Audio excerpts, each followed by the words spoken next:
We are here in Collier and Thompson's demonstration kitchen for this month's tech school, where Chef Cassie Byers takes us through generally restaurant techniques and shows you how to make them really easy. And this one is kind of astonishingly easy. It's super, super easy. It couldn't get any more simple.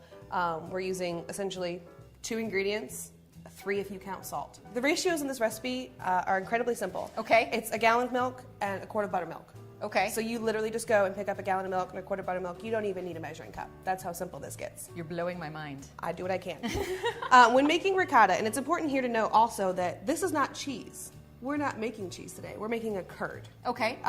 Which cheese, is the beginning of cheese. Which is the beginning of cheese. So ricotta actually in Italian means twice cooked or recooked. Okay. Traditional recipes for ricotta called for using the leftover whey of mozzarella. So that was the first cooking, was after you made the mozzarella, you took those leftovers and repurposed them into ricotta. Got it. Today you can use the vitamin D or whole milk instead of the whey, but that milk's also been cooked already to pasteurize it, so it's still twice cooked. Interesting. Yep. And so we're actually, it needs to come to what, a soft boil? A soft boil. Using this amount of milk, you're not going to see a whole lot of bubbles. You can kind of hear it. Mm-hmm. You know, it's kind of starting to come up. Sizzling a little bit. Yeah, the best way to do it is just use a thermometer. Okay. Ricotta recipes call for your milk to be brought up to 180 degrees. Mm-hmm. So this is almost ready. What we're using for our acid is just buttermilk. There are other things that you can use, though. Yes, the 3 most common, buttermilk, vinegar, and lemon.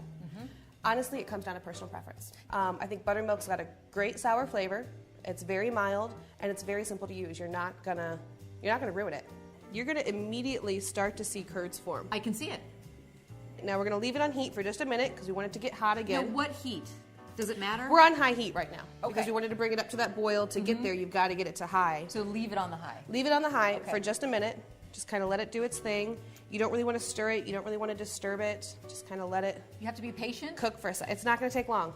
All right, so this has been sitting here about 30 minutes. You can tell it's done because as you look around the outside, you can see the milk start to turn like an opaque color. That's because all of those fats and proteins have been pulled into the curd, and all that's left is this, essentially a type of whey. All right, now we're gonna let this sit, and basically we're just allowing all of the water and the leftover milk to drain out, so that's all that's left is curds. And you can let this sit for as long as you like. It depends on how soft or how firm of a curd you like. If you like soft curds, drain less time. If you like harder curds, drain more time. Okay. So we're just gonna gently spoon this out into another bowl. We're gonna season a little bit more with a little bit more salt. And we've got a mix of fresh herbs. And then we're gonna stir in a little bit of olive oil. All right, and then Kat, you wanna be my taste tester? No, I do.